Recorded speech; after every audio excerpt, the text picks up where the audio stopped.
Hey everyone, welcome to the Flat Pack Show, episode 52. And we've lost another Flat Pack member.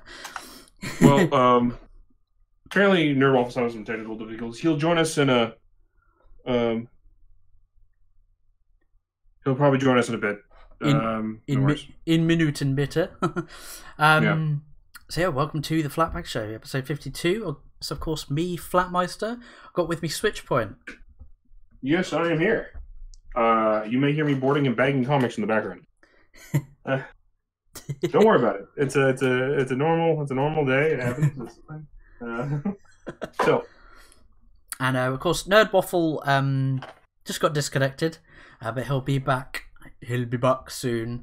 And of course, unfortunately, Crumple Point can't make it this evening. He's got an early night. He's got to be deserter.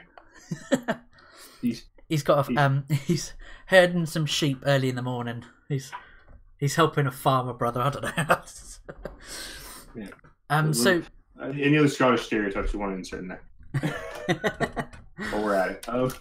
So yeah, originally tonight's episode was going to be about bard, the tale of, or the role of the bard in storytelling and music in general. But didn't get time to sort of research on that. But tonight's episode is about Armour, thanks to Devine.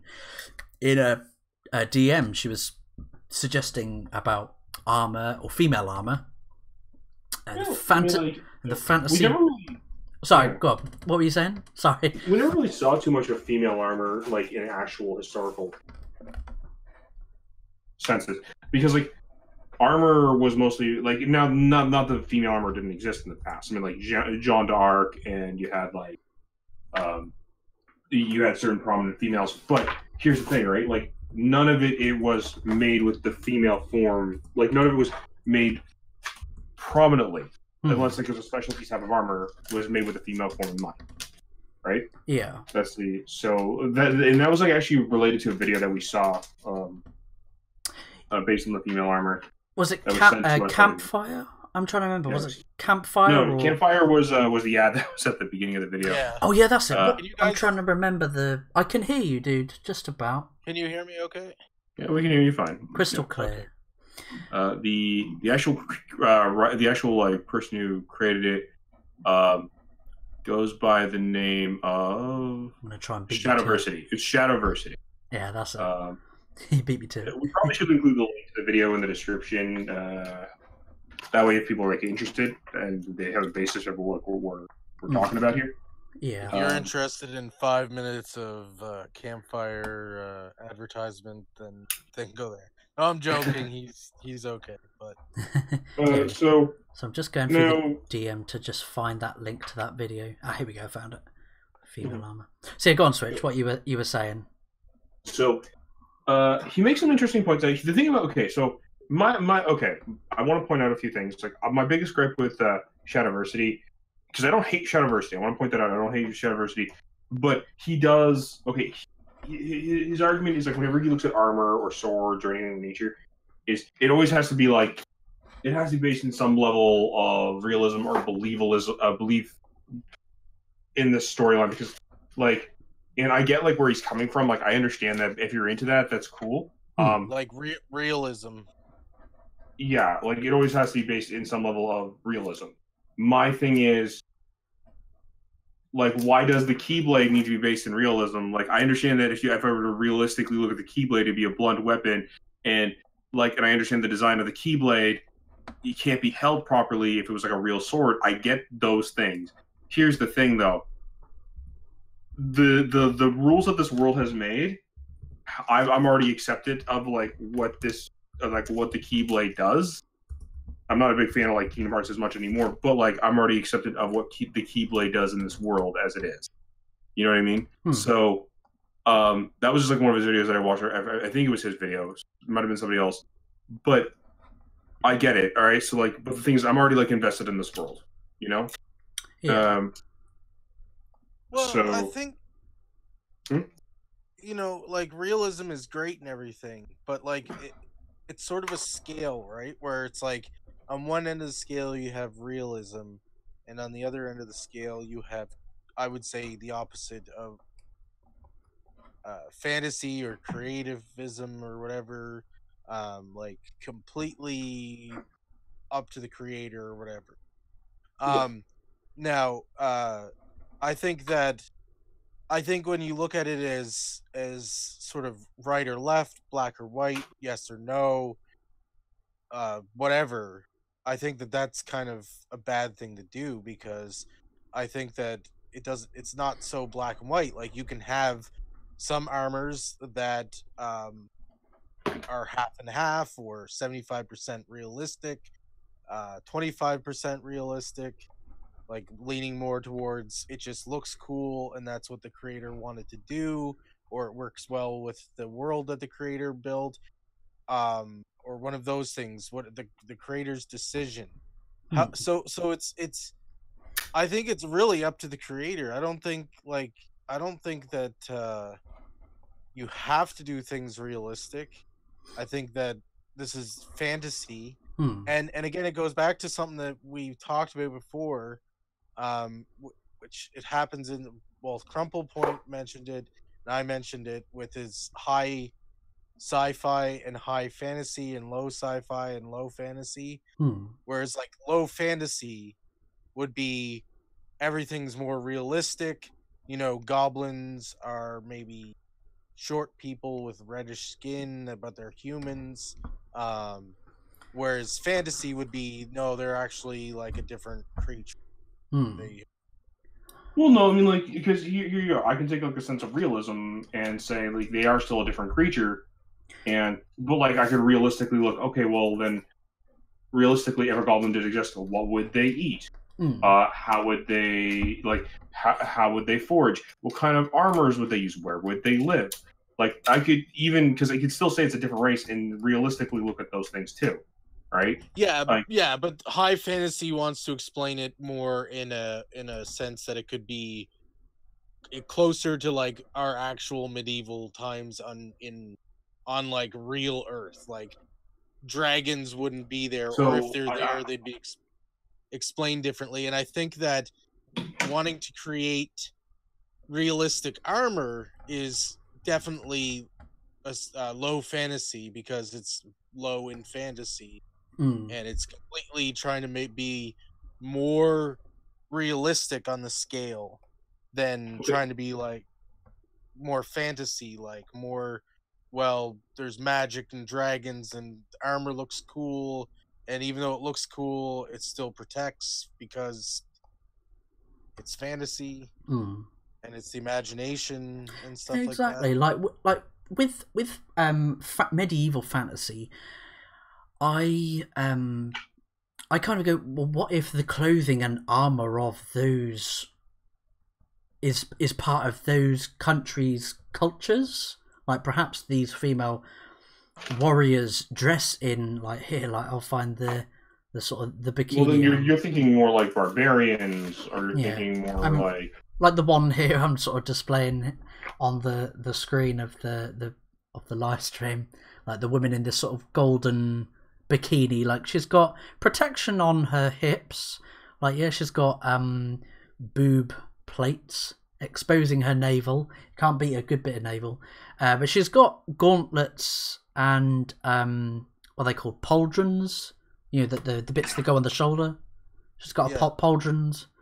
And yeah, but I mean, like, so he actually talks about barbarians in one of his other videos.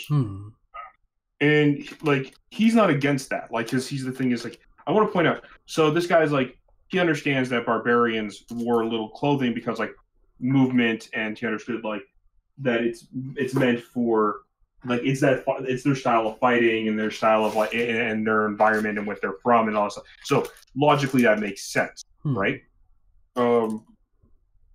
Like, so that's a different thing entirely. That's like going to a Scot and saying, well, why did you wear a kilt in battle back in the day? Well, what was the medieval? What was the medieval codpiece? That's it. What it was called, wasn't it? It was like a accentuated the penis. Yeah, I'd like to point out that Conan that Red Sonja has more clothing than Conan the Barbarian, and more armor there. So I mean, I just want to point that out. I don't know, because I think it's funny.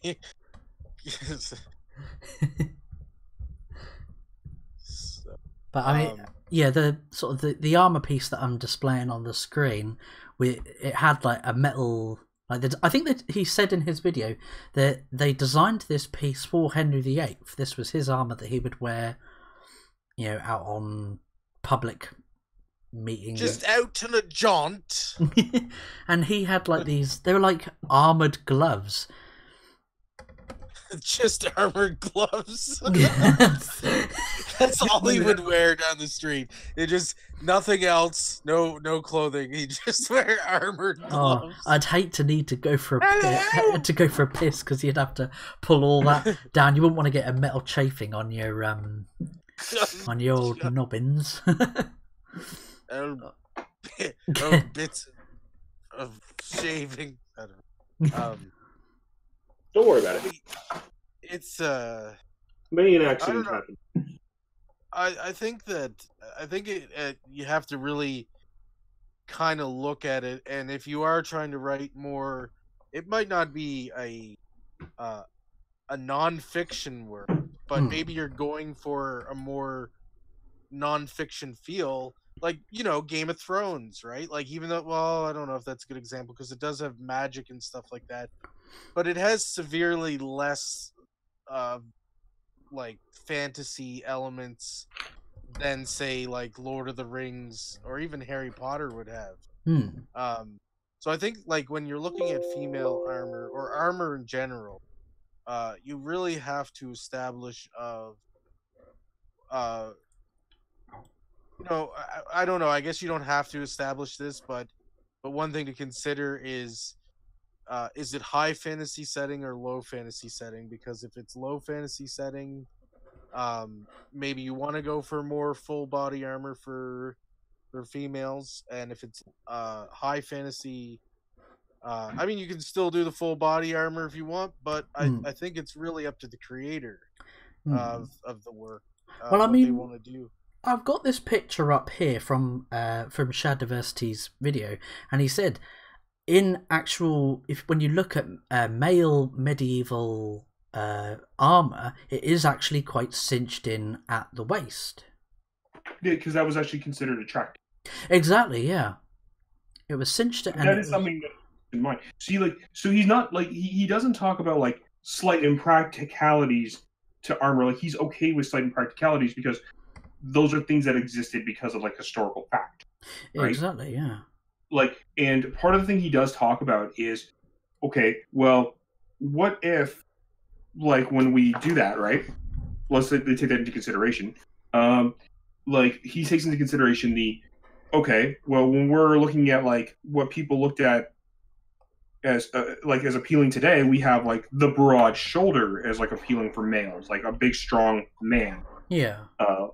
The aesthetic, like, and so he brings up like that's acceptable if we were to like make an armor today, like, but like with today's aesthetic, but like set in this like fantasy world. Yeah, that would be something that's like acceptable and understandable because, well, that's something that we find appealing today. Well, take for instance, like I'm sure a lot of these attractive-looking armors, they were more for like military parades. Mm-hmm.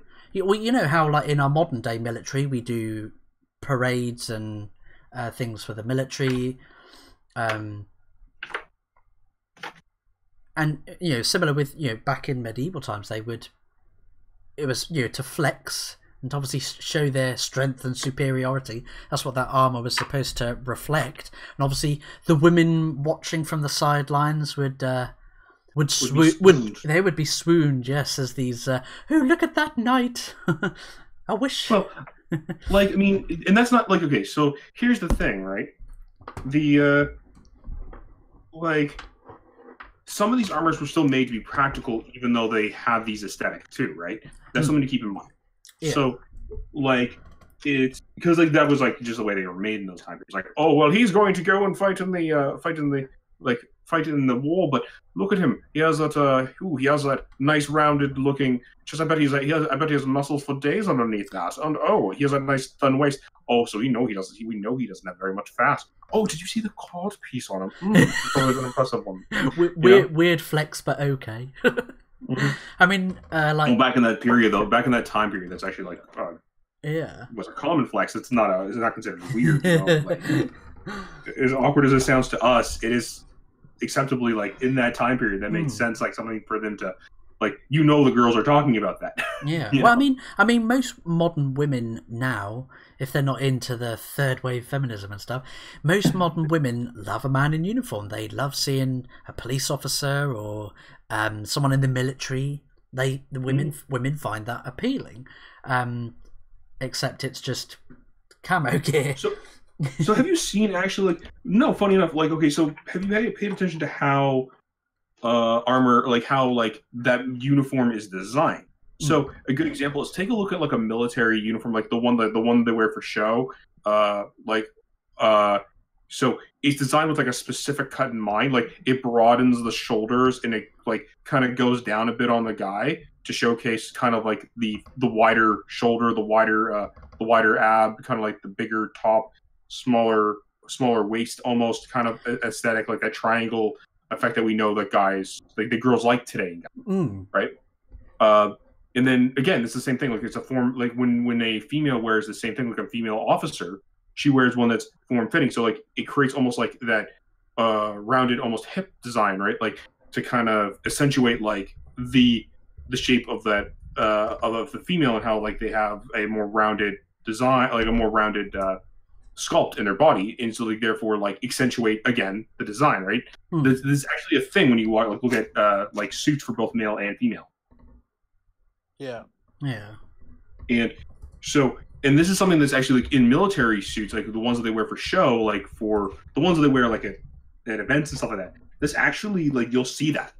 That's actually like a thing that they actually make sure, because the thing is, it looks nicer. It makes the suit look more like it's pressed, right? So like you know what I mean?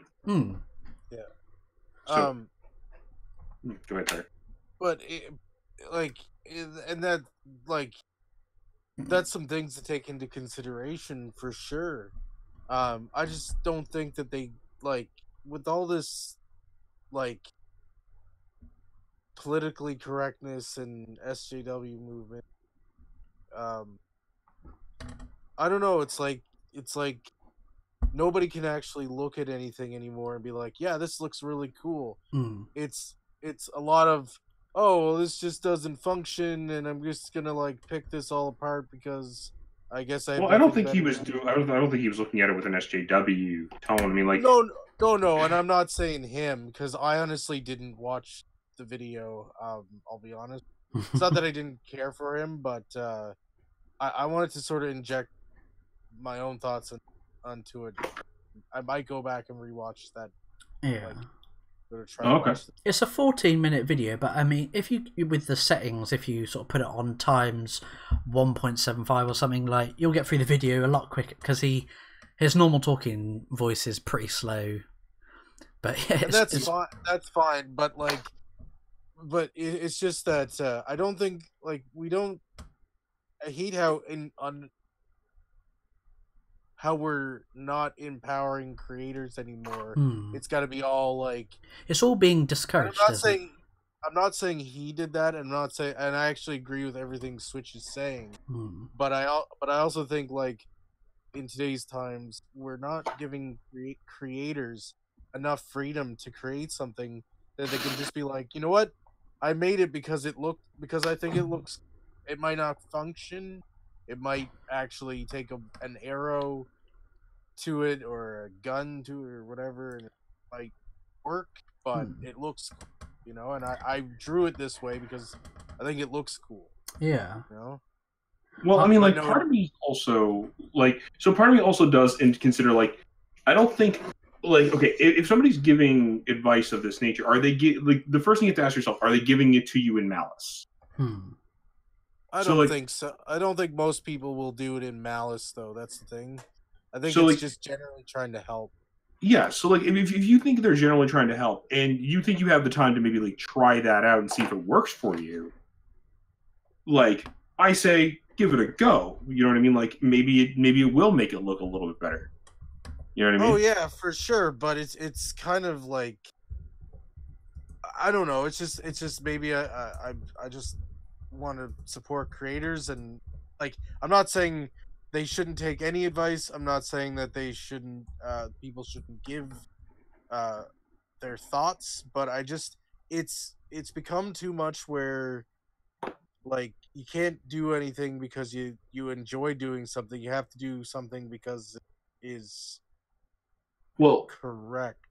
so I go back to my previous thing. If you create like, so if you create rules for your universe, right? Right. I would argue that as long as you stay within the rules of what your universe are, what your fan like are, like what you've created, right? Like if you don't disregard. So, um, and again, I'm sorry about any noise that you hear in the background. Um, as I'm saying, like, but if you don't disregard any um any of like your own rules that you create.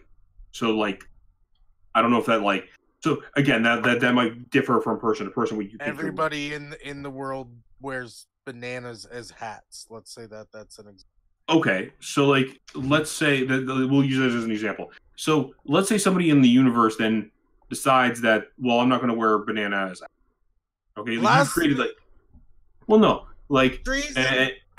okay but Hang, like hang a sec. Hang on a sec, Ned. okay Before...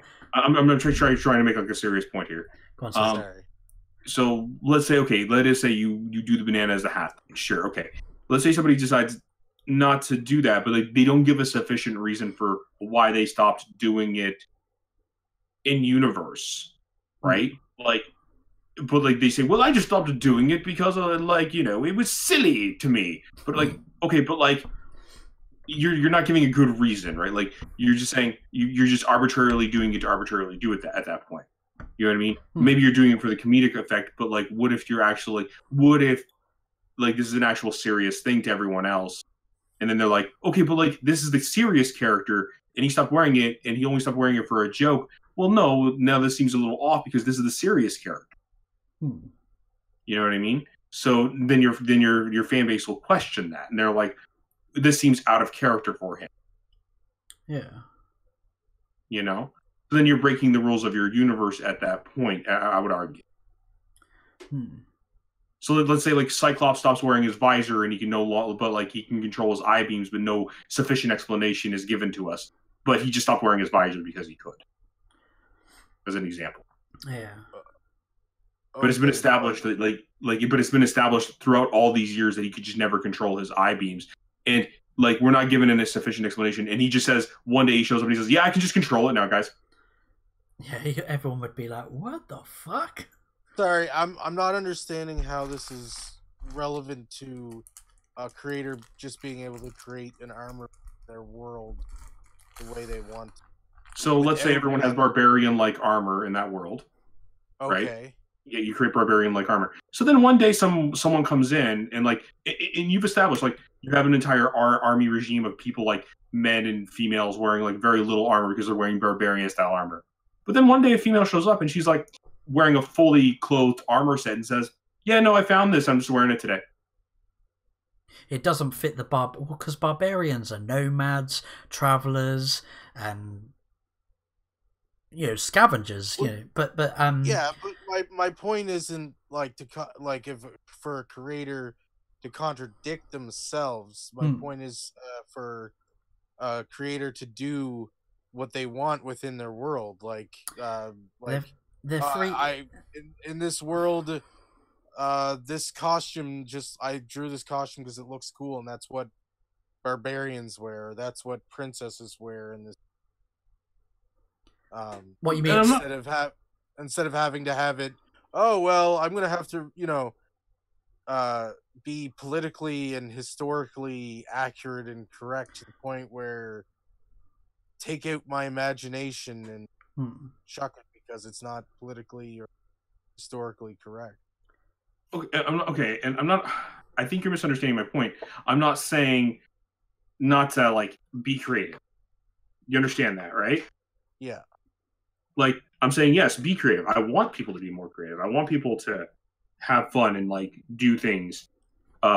What my argument is that like you still also need to follow the rules of your universe too, right? Like if you do set up these rules, you know what I mean? Like you need to follow those rules. That's all I'm saying. I'm not saying, yeah, like I'm saying like, yeah, have a level of consistency. Not like I'm not saying you're right or wrong. Like I'm saying, oh, okay, yeah, definitely, but like we still need to have a level of this makes sense for this place. You know what I mean? So I'm trying to see what Nerd Waffle, what you mean. So what? Say if a creator created the land of Bazinga, right? And in the Bazinga lore and world, barbarians dressed in full plate armor, and that was how that creator established their world. Is that what you meant, Nerd Waffle? In that sense, I didn't mean anything about creating any kind of world or anything. I'm just saying that if a creator has a character and they draw this character's armor, and maybe let's say it's a male just for the sake of whatever, and the male is where maybe it's a barbarian but it has like a full plate of plate mail kind of thing, and somebody might be like, well, historically or accurately, barbarians shouldn't be wearing plate mail because XYZ, and I sniff my own butt every and this reason and that reason. So I don't think your plate mail and your barbarian is historically or politically correct. So you need to remove that plate mail from your barbarian because it doesn't fit a typical barbarian. And it's like, I think if it's in the sense of like fantasy, medieval fantasy, then that's fine to have your barbarian in exactly. For example, it's fine to have your barbarian in plate armor because you've established that within your personal world. Like it's not a written law that in all fantasy, medieval fantasy, all barbarians dress in loincloth. Like you could do like a sci-fi barbarian, for instance, and they could be wearing some kind of cool sci-fi plate armor that still looks like that gives the impression that they are barbarians. So perhaps they have skulls and trophy kills on their costume, like war paint and blood smeared on their outfits. Things like that. I just think that, and there's nothing wrong. Like, I'm not saying don't question things. I'm not saying don't analyze things at all, but I think that especially non-fictional thing or fictional things, we as a society are getting way too analytical and like losing our imagination and stuff. And I think that it's important to keep this imagination going and creativity. Well, challenge the status quo. Change things up to be original. Yeah, well, I mean, whatever, original or not original. I think we need to stop putting like so many barriers and limits and stuff out there that it's like, oh no, you can't do this, you can't do that, or we're going to just analyze everything you do and analyze, you draw a picture of a medieval warrior princess or something, and we're going to pick the fuck apart. We're going to just pick it apart. It's like, do you even enjoy it? Do people, like, I'm not saying everybody, but like as a majority, it's almost like, do you actually really just like do you actually want to have fun, or do you just want to just like worry about everything and overanalyze things and drive yourself picking everything apart? But sort of getting back onto, I see your point, but getting back on track with regards to sort of armor, I really prefer fantasy because it really lets your imagination run wild, and it really like visually sets your piece, your work of art apart from everyone else, and rather it blending into the same old, same old. You know, you want your armor or anything to do within your world to set yourself apart from everyone else. So yeah, that's why I enjoy the flamboyant and the over the top armor. I mean, like Dark Souls, like the Smaug and Ornstein's armor was really interesting. Like, was it Ornstein was he the Dragon Rider, and he had that wolf helmet and that sort of scaled armor, and then Smaug had that bright gold armor. You probably know more about that series than I do. But Yeah, the I haven't gotten around to playing. I wasn't a fan. So switch point. So what's one of your sort of favorite fantasy armor that's really stuck out? Like, it's visually pleasing, it still looks perhaps functional and practical within that world, that, you know, sort of certain gadgets and stuff are practical within that world. What's your sort of favorite? Ooh, my favorite? That's a good question. I mean, I never really thought about that. Like, I mean, some that really do. Like, I can say ones that stand out for me. Like, I mean, when it comes to armor, like, ones that stand out for me for sure. The designs in Mega Man are just really nice, because I mean, there's that kind of spandex design with like robotic limbs kind of thing going on there. Like, and we get, like, if you look at certain media for like Mega Man and for other things, you see like these spandex hides like the circuitry underneath, right? And the robotics, and like, so like that's very, I think that makes sense for that world, because like you want them to look human, so you put the spandex or whatever, like that cloth or whatever over top of it, so that it hides the circuitry, and it lets them move around freely still, right? And of course they're robots, so they don't feel like, you know, they don't feel like overly heated or anything like that from those like designs, right? Yeah. And I think that's always like been a cool aesthetic. And not just Mega Man has that design, like Roll has that design, like Proto Man has the design, Splash Woman, Crash Man, like you name any of like the robot masters, and they have kind of like that aesthetic. So like that aesthetic is designed for them to look that way, and also like to be that kind of, you know, like that design aesthetic with mind, right? Yeah. And it's very different from like the humans in the world. Like, so let's take a look at like Dr. Light or Dr. Wily or any of the other humans that might have shown up like in other series in the universe. They wear clothing, like regular clothing, like regular humans do, right? Like Dr. Wily even has like a tie and like jeans. You know what I mean? Yeah. Like, so it's not like, oh, like people stopped wearing clothes and started wearing like futuristic things. It's just that like the robots wear those things because, like, well, that's what the robots are used to hide their circuitry and stuff like that. You know what I mean? Yeah. Like it's an interesting like aesthetic, if you ask me, and I like it. Was it Rabbit Sensei says, yes, the Mega Man Zero and ZX franchise were the best in having an armor design to the Reploids. It's got a cool pop on image up here of Dr. Wily pop figure. I don't think that's a pop figure. I think that's a vinyl figure or a Dorbs. It's a Dorbs figure. Okay. Similar, I think. But, I was going to say, Switch, give us your narrator voiceover. Announce one of the bosses. Oh, the year is 20XX, and it's another. Sorry. I thought you were going to go like Cool Penguin. Cool Penguin. Oh, I can't remember one of the names of the bosses.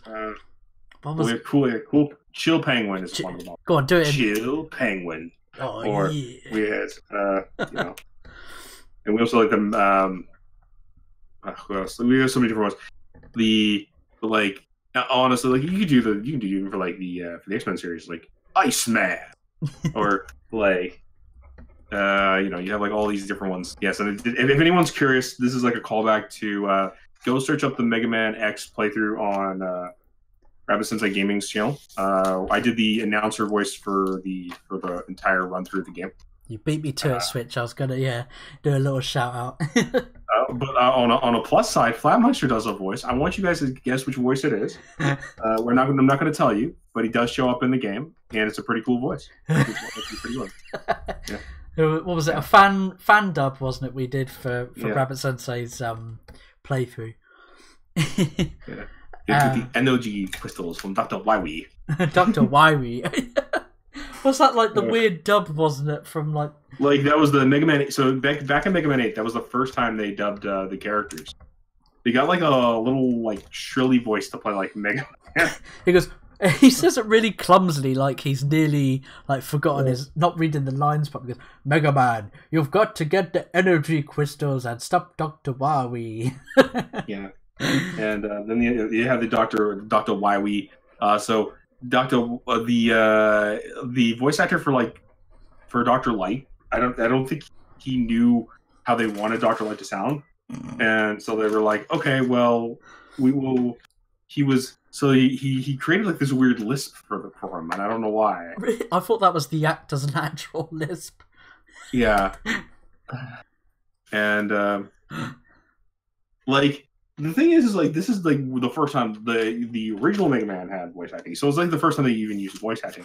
Like the Mega Man has weird voice acting in it. Might remind you of the in Mega Man X4. There's a scene like in the SNES version of the game where we get a cutscene from Zero, and it's a famous line of like him saying, "Well, he's like basically it's supposed to be like an epic like scene where he's like." Where he basically says, like, what am I even fighting for? Like, what am I even fighting for? What is even going on? Right? But, like, the actor goes in and he's like, what am I fighting for? Like, it just, like, sounds very stilted and very off. And it's great. Little things like that. I love it. Okay. Sorry, no, it was the PS1 version. Yes, sorry. It was the PS1. Sorry. Yeah. That's my mistake, and I did make a mistake. Sorry. It's a good job we got Rabbit Sensei in the chat. He's always correcting us, isn't he? On things. He's always there, ready. Ready, willing, and able. So yeah, same question to you, Ned Waffle. What is like one of your sort of favorite armor that really sticks out in your mind? I like the Power Rangers armor. Because it can deflect sparklers, pretty much. No, just kidding. I had to say that, but that's a hard question to answer. I mean, I have to say the Sentai armors are pretty cool. Like if you take a look at some of the ones that, like over the time, there's a lot of them we don't get here because like they're only Japanese exclusive Sentai seasons. There's some really cool designs. Like I love the helmet. Like the helmet designs are always really cool. Sometimes they have like crazy little flare things onto the actual suits, like that indicate like just kind of like what the specialty of the suit is. It's really cool. So I've yet to watch the new Power Rangers movie. Have you guys seen that? What did you think of the? I liked it. It was alright. Like, it wasn't anything spectacular. Yeah, the armor looks slick and. I didn't like the armor design. Like I did not like the armor design in the new movie. I still prefer like because it felt overly busy, as compared to like what the original suits are like meant to be. It felt like way too much like he was trying to copy an Iron Man suit, and that's my personal opinion. Where like in the I actually it looked like they did some modifications, but still made them look like the original suits in that like fan-made dark Power Rangers. So when I watched it, and I watched the review with the guy who made that dark Power Rangers, he said him making that was him trying to showcase like that it shouldn't be dark. Well, I'm not saying that. I'm saying that the costumes are kind of cool. If you like him, I mean, that's fine. I just didn't like that movie. I didn't like I didn't hate the movie, but I didn't really like it very much. I felt like it was like okay, I liked parts of it, and I didn't like other parts. Like that's the best way. I didn't like the suits because I thought the suits were just too busy. Yeah. Again, like again, like, I know the Super Sentai suits are silly too, but I mean, like, they're silly in accepting the fact of how silly they are, and I'm like okay with it because like even in the original Japanese versions, when you watch the original Japanese versions, there's almost like a wink to the audience in those, right? That I kind of like of like they realize how silly this is, right? Like even the original Power Rangers almost had that to a degree. Yeah. Right. And there's a sense of fun with it. The new movie just felt like it was trying to take itself maybe a little too seriously.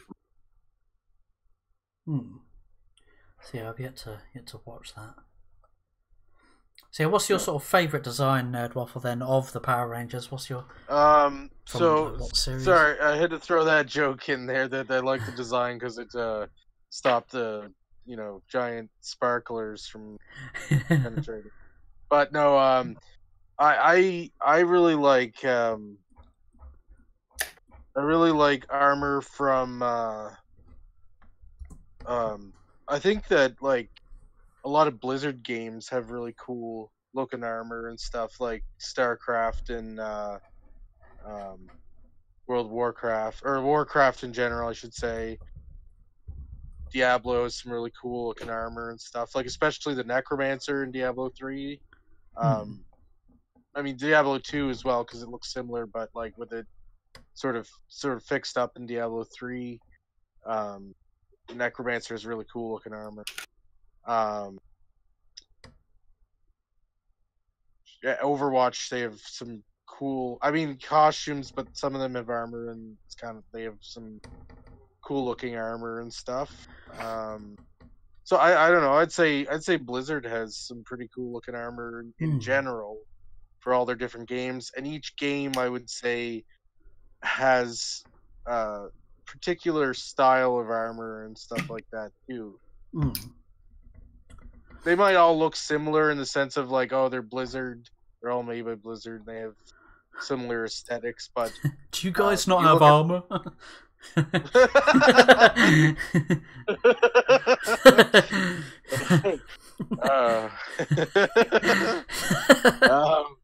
I knew that'd get it. Yeah.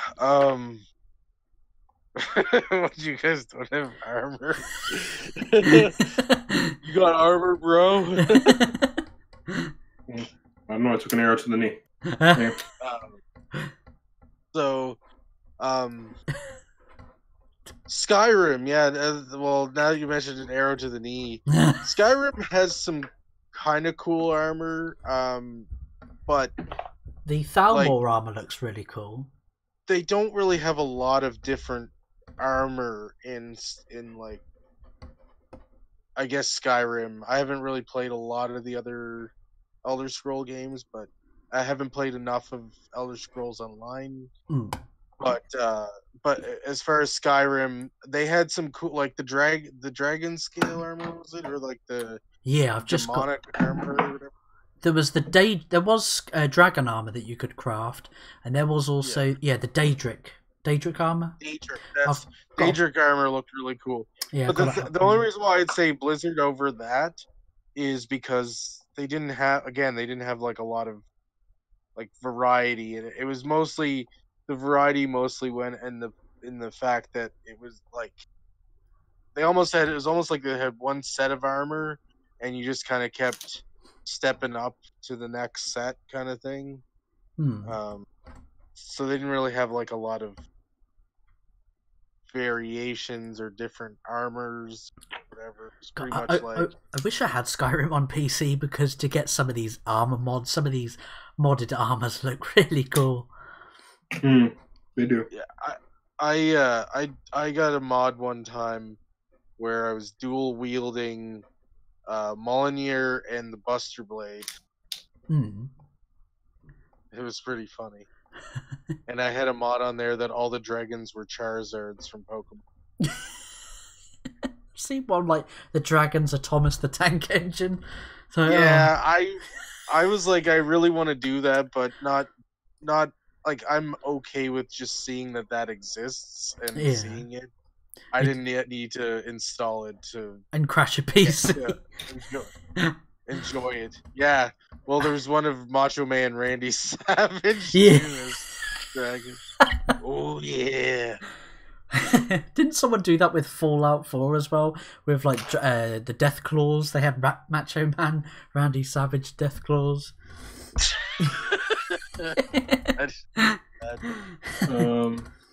So I was gonna say I'll quickly go to mine. One of my favorite armor is, especially from Doom Eternal, the sequel to the 2016 Doom game, is Doom Guy's new armor in Doom Eternal. Look, I mean, he's already a complete badass, but he's now decided to strip away bits of his armor off of his arm, so he's just like, his biceps are just bulging out. All those biceps for days. Biceps for days.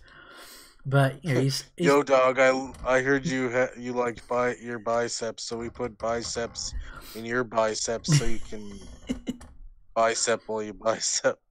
But this new Praetor armor that he wears in Doom Eternal, he's got this wrist-mounted, like it's like a telescopic blade, and this comes in with like the glory kills that you can. Again, it's practical as well, and it's super imposing. Like he's like what, 12 feet tall while wearing this armor.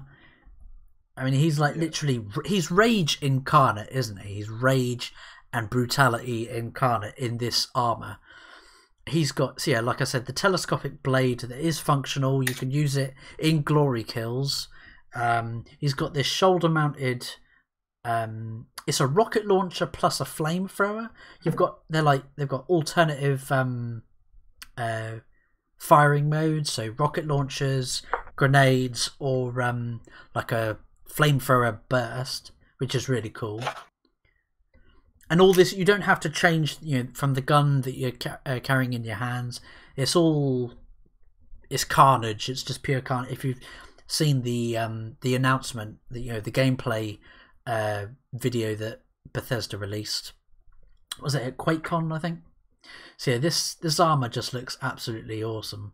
He's super imposing. And then there was this other armor. Was here? Oh, they've released two images.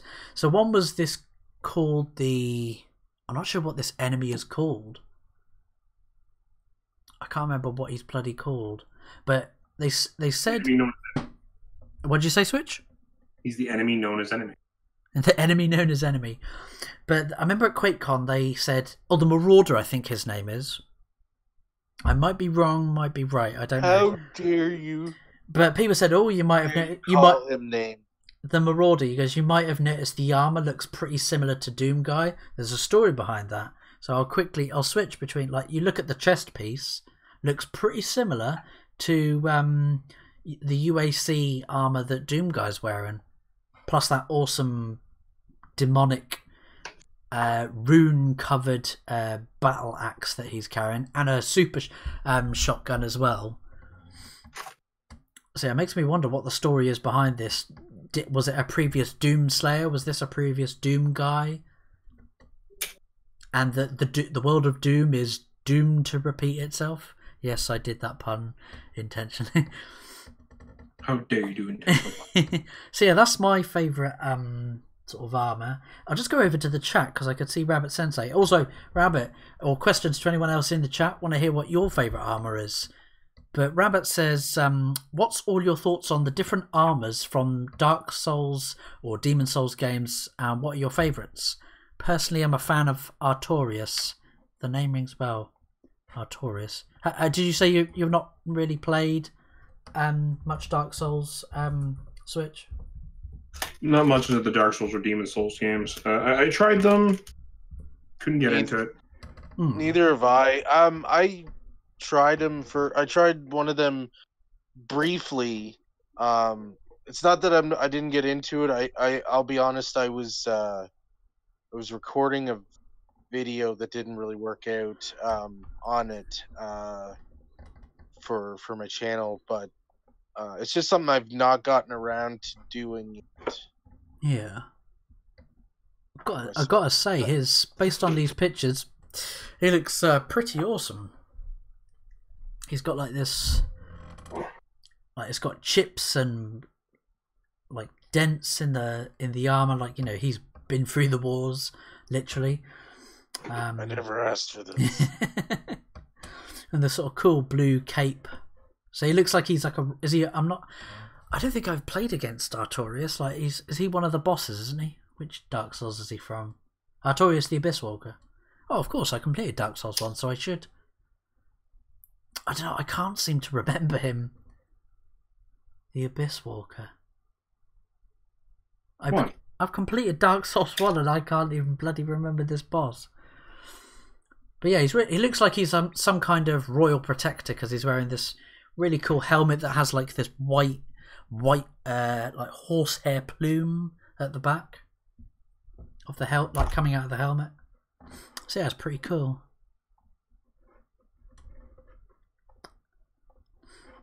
But so yeah, Rabbit. We'll wait on you.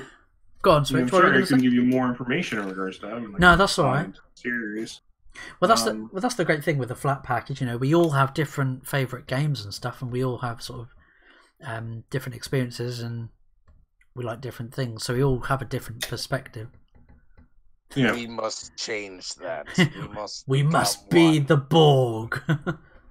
Sure. Oh, good point. Actually, the Borg is a pretty cool outfit. Would you class that as an armor? I suppose it is a practical. They're a killing machine, aren't they? You know what? I was thinking no at first, but then I thought about it more, and I would say it would be armor because at first I was like, no, that's just the tech that they use to keep themselves alive. But then if you think about it, it's capable of assimilating things, so it is kind of like an armor in a sense. Mm. It looks pretty cool. So yeah, I would definitely. I would consider the Star Trek uniforms as armor, especially the red shirts. Because like I would consider the red shirts like shields for the other. They're phaser magnets. Although, you know what? Like, people joke about Star Trek's red shirts, but I think the last time I did a run through of the original show, I think I saw a bunch of blue shirts get mowed down and like on an away mission, and like they just kept coming into the ship and then getting shot, and then another one come out of the ship and got shot, another one would come out of the ship, and I'm like, I was thinking about the red shirts. I'm like, really? The red shirts get a lot of flack, but they just mowed down a bunch of blue shirts. So, but yeah, but in the sense of the joke, yeah, the red shirts are like shields for all the other, or is like armor for all the other crew members. 7 of 9 was a nice. She had a good arm. Good set of armor on her. I just could come to a picture. This outfit is unfortunately really nipples are poking through that outfit. Oh my! Oh, 7 of 9. Oh my! Speaking of Star Trek, oh my! Hello. I really enjoyed 7 of 9. She was a great character in Voyager and Next Generation.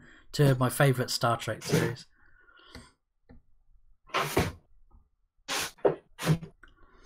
Oh dear. Oh, there.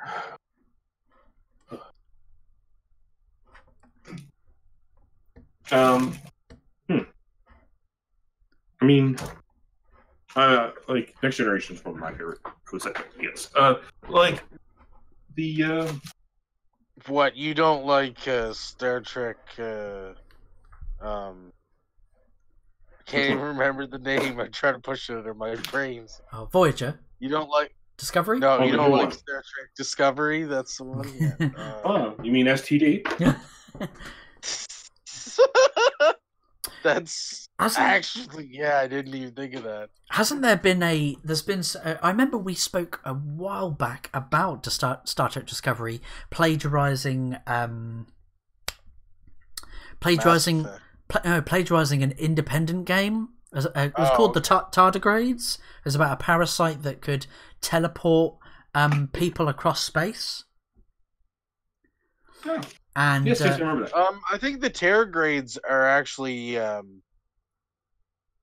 are not from that original game though, but I think the fact that there was play-by-play, because Terrorgrades were in Doctor Who and they're in a lot of sci-fi stuff, and because I think there's some theory that they exist or something, I don't know, but either way, like don't know much about them, but I know they're in a bunch of sci-fi stuff.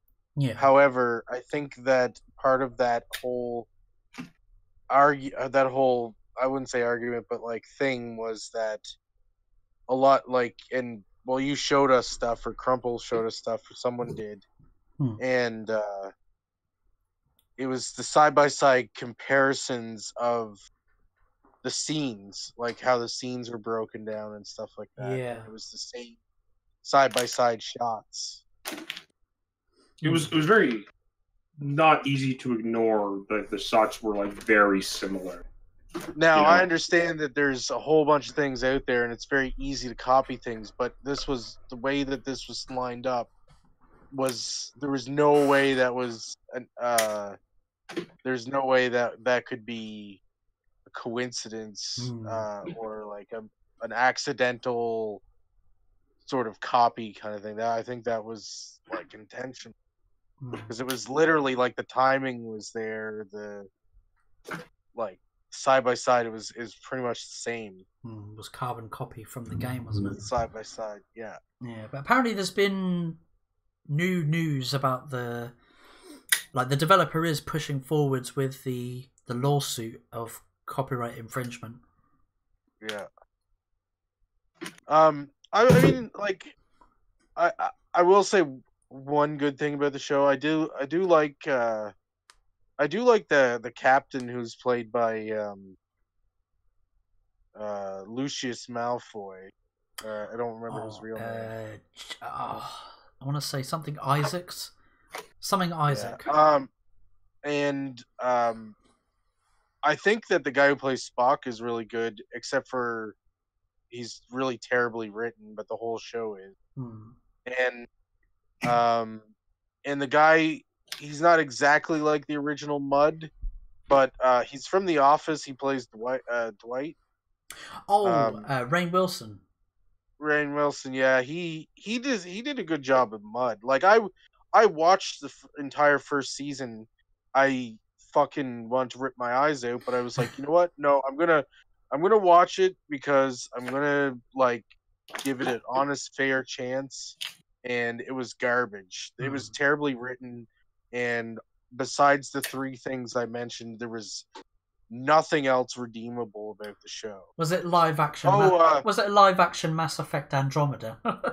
Yeah, the one who played the actress who played the original captain in the first couple episodes. She was a pretty good actress, but again, I think they killed her off, and of course, like everything, it was almost like I don't know. They didn't use I don't want to talk about it because it's just garbage.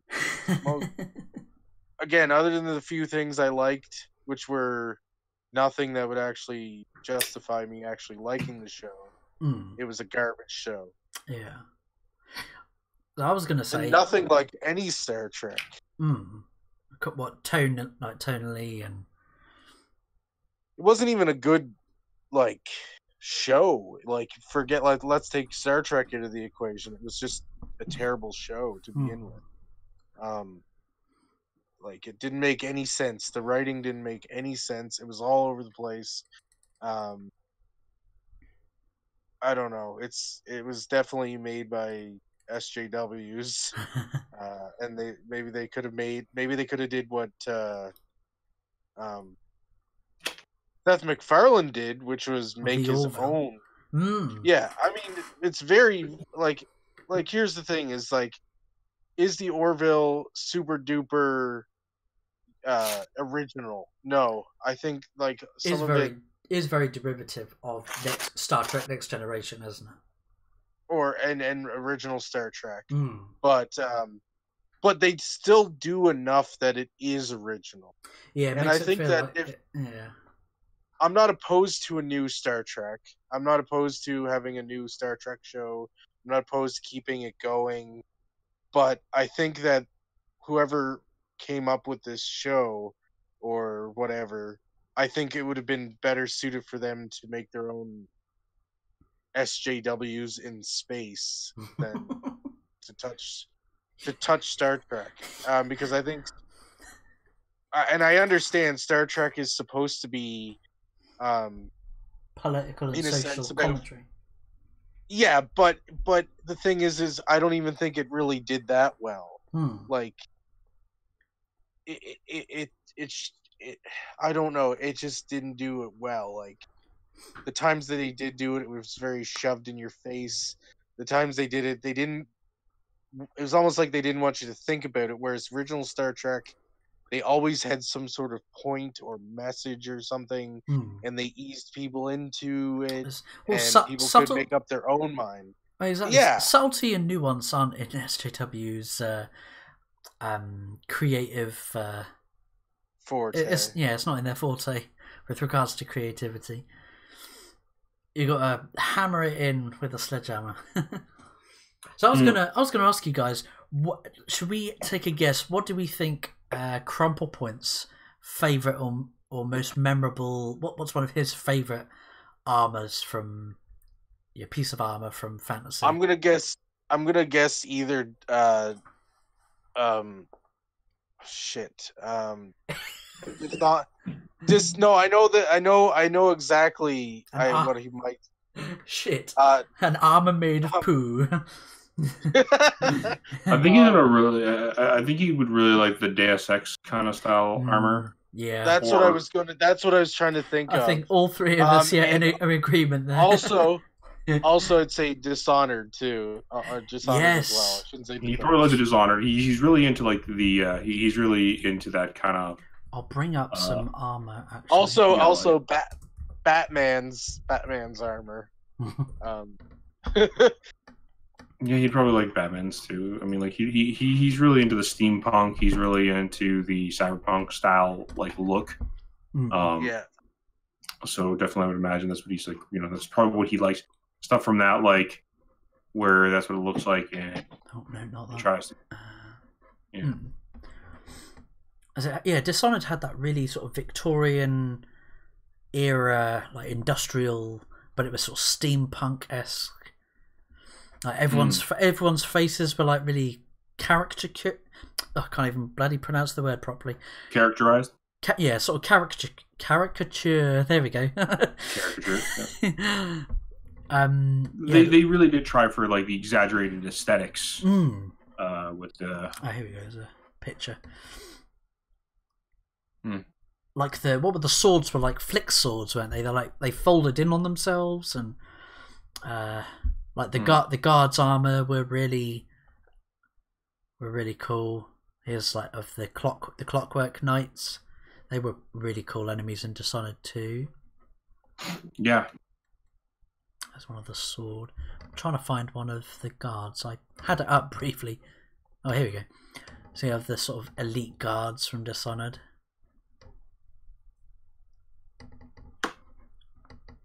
I'll be right back, guys. Just one moment. Yeah, no problem. See, I think we're all in agreement. Yeah, Dishonored, and I'll also bring up Deus Ex.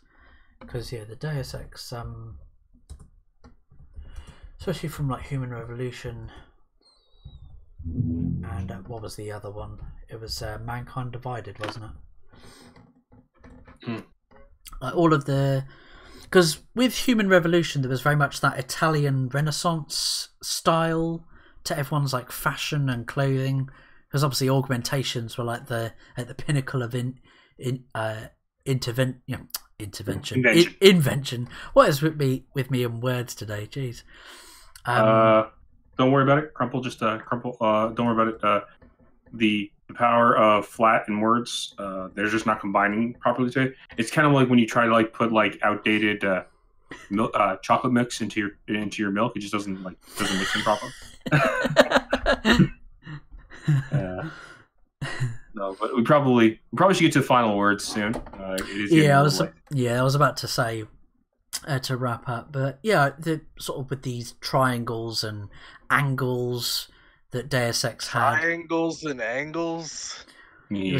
Anyway, final words, I guess, would probably be good. Like, so, you just kind of let the lead, because, honestly, we've been going for over an hour now. Rabbit just said he stepped away to get some food, and the first thing upon returning was an armor made of poo. An armor made of poo. Yes, this is exactly what we're all about here. Poo armor. That explains all of our careers on a regular. So yeah, with final words. Yeah, final word. Honestly, I'm just gonna say, you know what, like I said earlier, like your armor should feel like, have fun with armor, make it make it cool, whether like the character wears a little amount or a high amount or somewhere in the middle or something like that, cool. But make sure that if you create a world that it fits the world or fits the aesthetic that you're trying to achieve.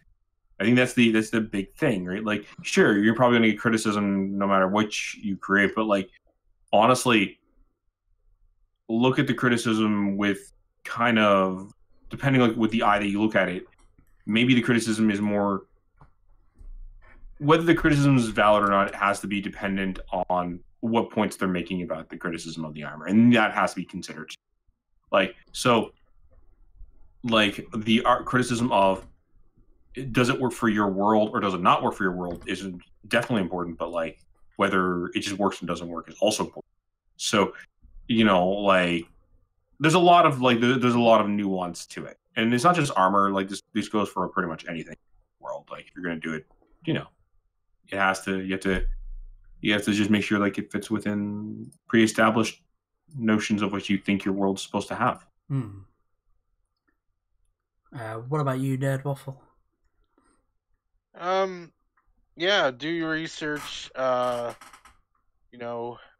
would say, if you're going to make decisions, try to make wise decisions, but have fun. Remember that art is about expressing yourself, and I think that when you design armor, that is a form of art. I think that you should let your creativity out and explore your creativity, and don't worry about what people are going to think about the armor.